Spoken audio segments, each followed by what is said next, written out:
La Marquesa.es está aquí en el Centro Natura y Cultura con Pepe Forcadell, José Forcadell, que nos va a contar qué es lo que hacéis.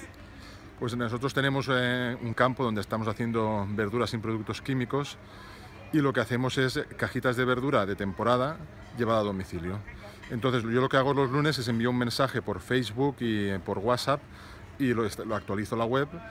Los lunes recibo pedidos, los martes por la mañana recojo la verdura, preparo las cajas y martes por la noche reparto por la zona de Torrent y el miércoles por la mañana reparto por Valencia y alrededores. Qué bien, ¿y qué encontramos ahí? Pues encuentras lo que es la verdura de temporada, que la verdura de temporada es lo que el cuerpo necesita en cada momento.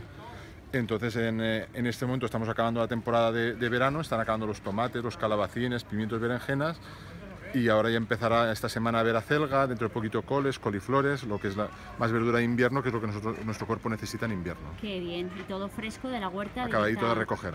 ¿Directo a la cocina? Exacto. Qué bien. Del cama a la taula. Del cama a la taula, muy bien.